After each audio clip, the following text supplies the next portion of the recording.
Entre as substâncias químicas, temos aquelas que têm carbono e outras que não têm o elemento carbono na sua constituição. As que possuem o carbono são as substâncias orgânicas. As que não possuem são as substâncias inorgânicas. Há apenas poucas exceções nesta classificação, como o dióxido de carbono ou o ácido carbônico, que apesar de terem carbono são classificados como substâncias inorgânicas. Entre as substâncias inorgânicas, temos 5 funções químicas: ácidos, bases, óxidos, hidretos e os sais. Nesta aula, trataremos sobre o grupo dos óxidos, que também chamamos de função óxido. Função dos óxidos. Óxidos são substâncias que contêm apenas 2 elementos, sendo um desses elementos o oxigênio.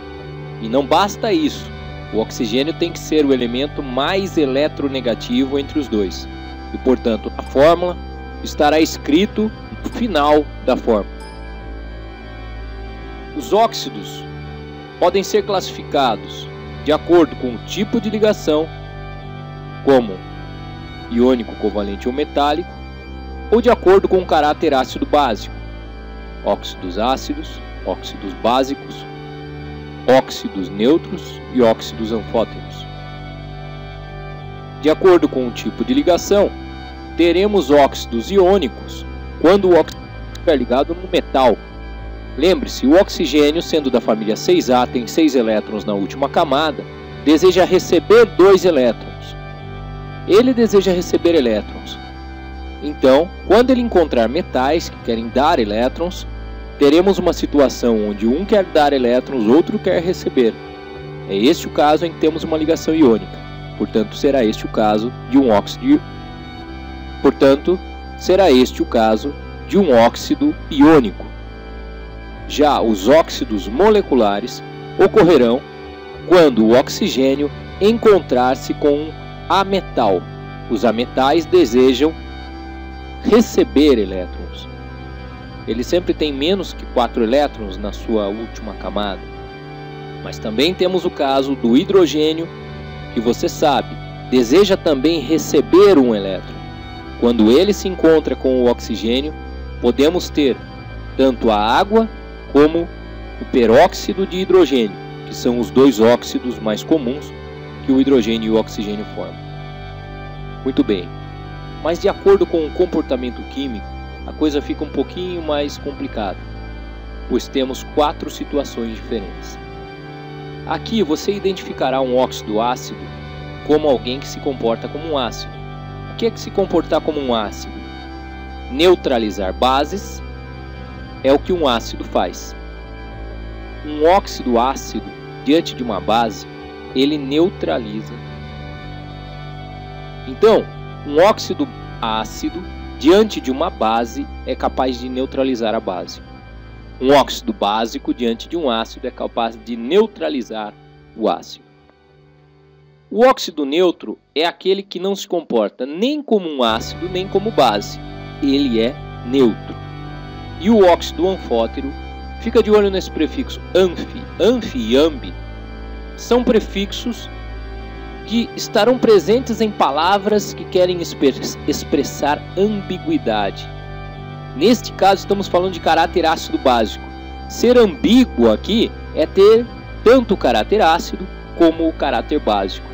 Isso são substâncias anfóteras, quando você ouvir esse termo. Tá? Um óxido anfótero é alguém que diante de um ácido se comporta como uma base, diante de uma base se comporta como um ácido. Vamos ver um pouco mais agora sobre os óxidos ácidos. Em primeiro lugar, eles também são chamados de anidridos, tá? Porque a ideia aqui é que esses óxidos, eles vêm de ácidos que têm oxigênio, óxido-ácidos, tá? Oxiácidos, que perderam uma molécula de água. E, portanto, aí como resultado, teríamos formado, como o contrário dessa reação, formando um óxido. De fato, é uma das maneiras de se obtê-los. Por isso, anidridos. An, que quer dizer negação, né? Hidro, de água. Então, perder água, isso que é um composto anidrido, um composto que perdeu água. Então, seria um ácido oxigenado que perdeu uma molécula de água ou mais e formou então um óxido ácido. Como já falamos, eles neutralizam as bases. E tem mais um detalhe que identifica os óxidos ácidos. Diante da água, eles reagem, uma reação de adição, onde eles incorporam a molécula de água e formam. Portanto, eles incorporam uma molécula de água e formam um ácido oxigenado. Óxidos básicos, como já falamos, neutralizam ácidos porque se comportam como bases. E eles também fazem essa situação. Eles reagem com água, produzindo o que? Uma base. Óxidos ácidos reagem com água, produzindo ácidos.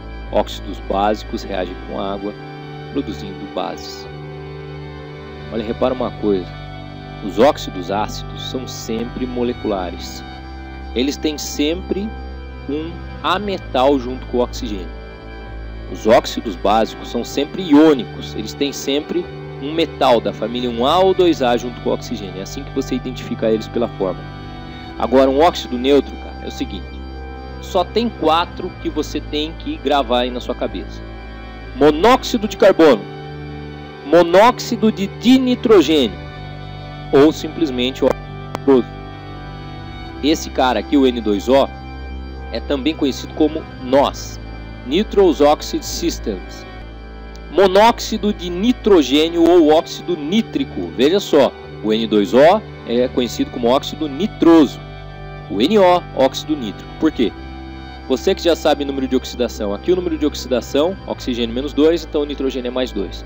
Aqui o número de oxidação vai ser qual? Oxigênio é menos 2, então 2 nitrogênios dividindo 2 cargas positivas, fica mais 1. Então aqui o número de oxidação do nitrogênio é mais 1, aqui é mais 2. Onde que é maior?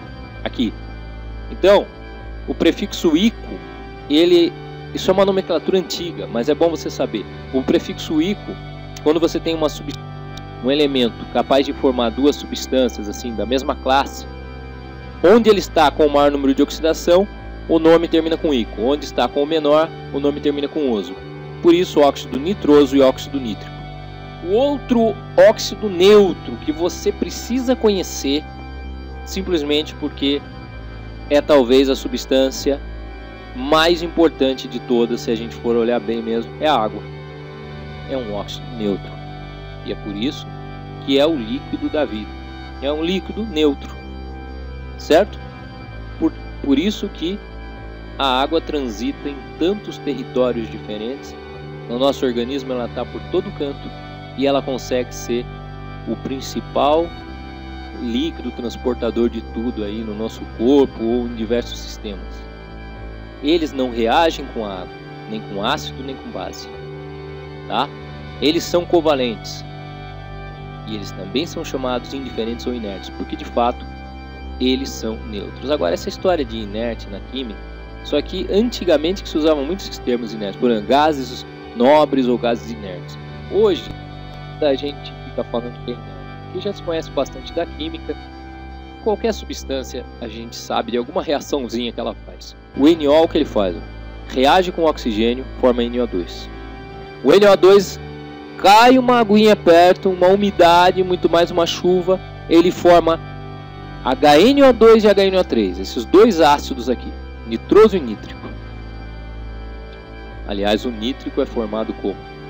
O HNO2 se forma, daí ele reage com o oxigênio e forma mais HNO3. No final da coisa você tem um monte de ácido nítrico pelo ar, e o ácido nítrico, né?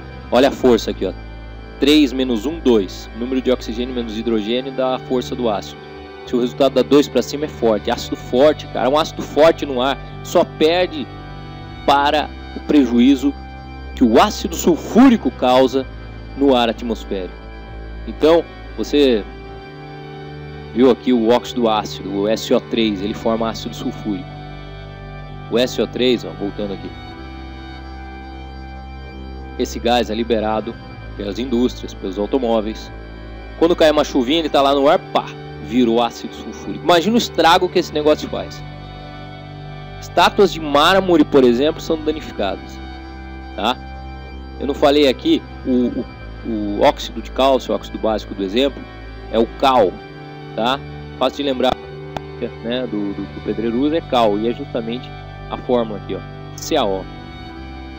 Quando o pedreiro fica usando isso sem luva, corrói a mão dele. Por quê? Porque isso aqui reage com água, produz uma base que tem lá a sua corrosividade, apesar de baixa. Isso daqui é usado para quê? Justamente para, como é um óxido básico, para neutralizar a acidez do solo.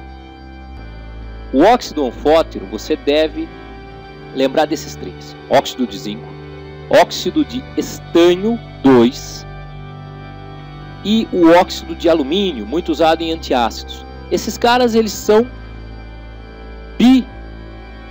se fosse aqui sexo, eles seriam bissexuais, mas não é sexo, é químico, eles são anfóteros, tá bom?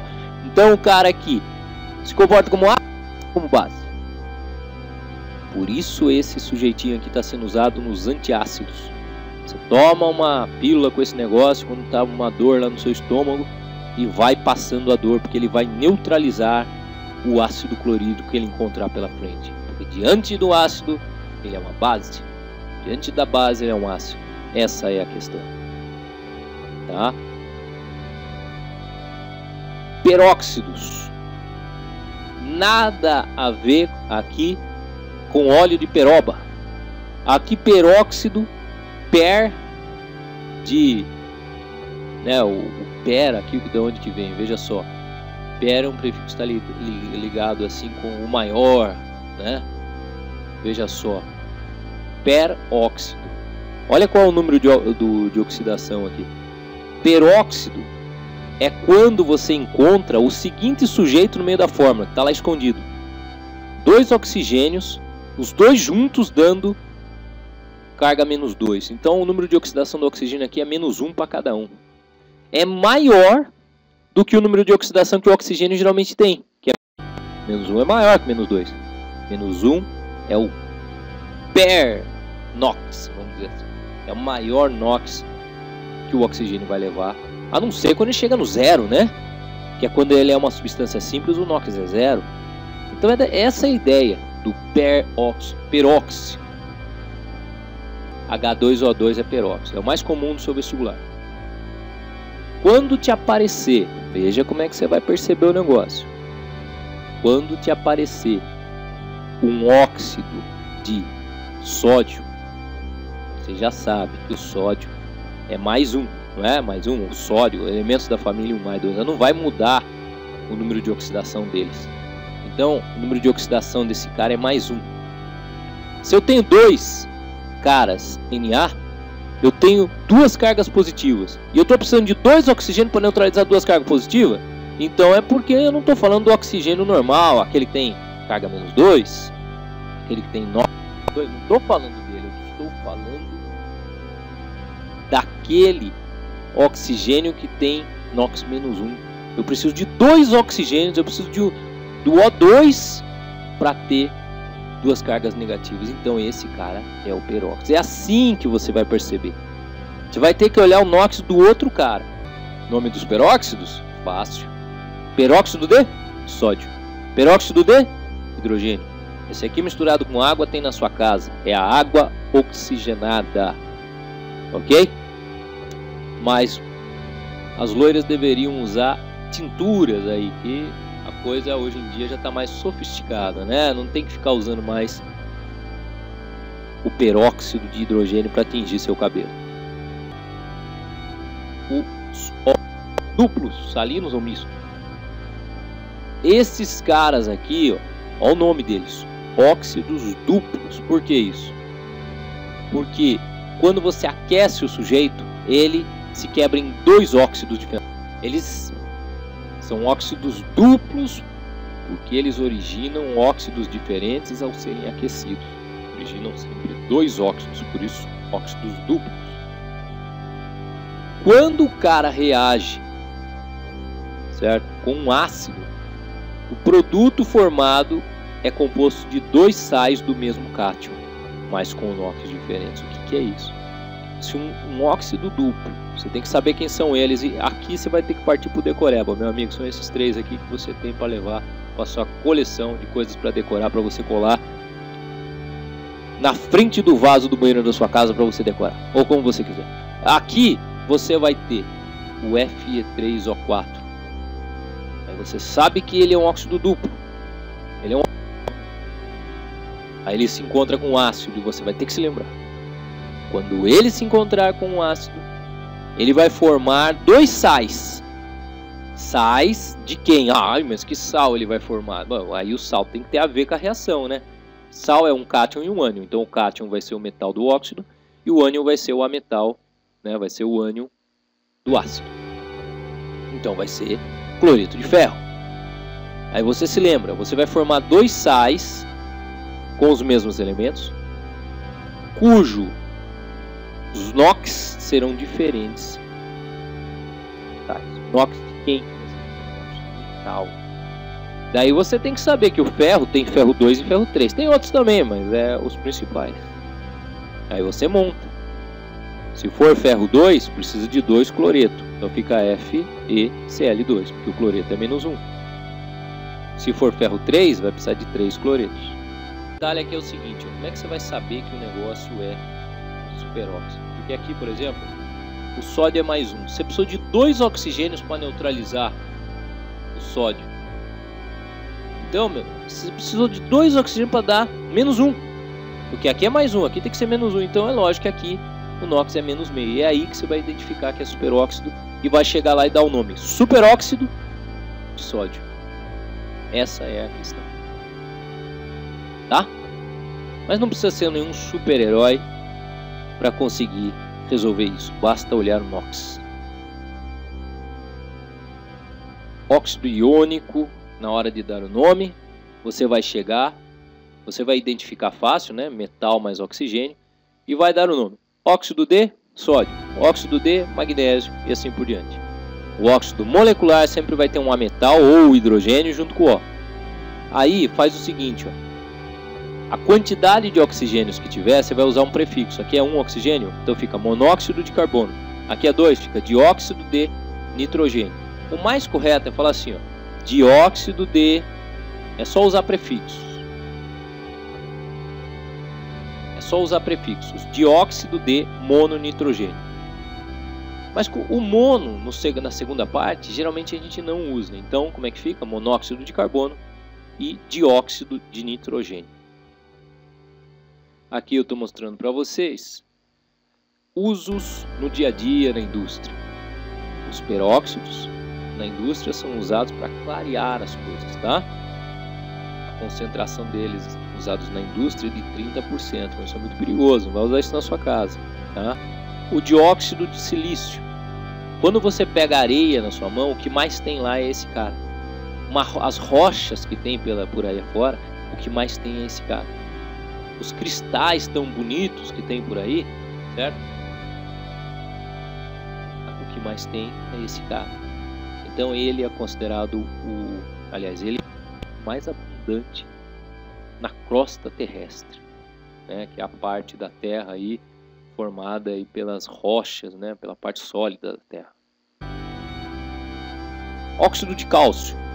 Você pega o carbonato de cálcio, calcário, decompõe em alta temperatura, você produz o óxido de cálcio. Como já falamos, é usado para combater a acidez do solo, mas é também usado muito na argamassa na construção civil, onde os pedreiros, se não tomar cuidado, corroem a mão. O óxido de dinitrogênio, óxido nitroso, nós falamos dele aí agora há pouco, ele é conhecido como gás hilariante, porque se você injeta isso, né, dá uma respirada aí, você começa a rir sozinho. Ele causa isso,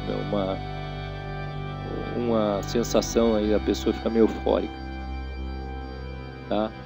E ele pode causar problema de saúde, então não vai brincar com isso. Mas ele ainda é usado como anestésico.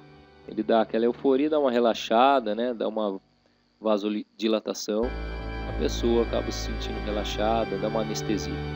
Mas a medicina não está mais usando isso, justamente porque ele causa sérios problemas de saúde. Principalmente então a gente usa ele para produzir ácido sulfúrico. É usado também para branquear óleos alimentícios. Ele é um poluente porque produz a chuva ácida que falamos aí. Monóxido. Esse cara aqui é o seguinte, velho. Começa uma queima, tá cheio de oxigênio. Ocorre o quê? A combustão completa. Carbono reage com oxigênio e produz gás carbônico, dióxido de carbono. Quando começa a faltar oxigênio, a reação daí começa a ser a combustão incompleta. Você produz, ao invés de CO2, você produz CO. Esse cara é um poluente, ele é perigoso, porque existe uma coisinha chamada hemoglobina, que carrega o oxigênio que a gente inspira, vai lá para o pulmão. Aí, para levar para cada célula que precisa de oxigênio, nós precisamos do carregador chamado hemoglobina, é o carregador de oxigênio. Quando o monóxido de carbono está presente, a gente dá uma respirada nele, ele vai lá na hemoglobina e inutiliza a hemoglobina. Ele se liga na hemoglobina, fala hemoglobina, e daí nós ficamos sem carregador para o oxigênio. Reveja bem este assunto, porque vai cair com certeza nas suas provas.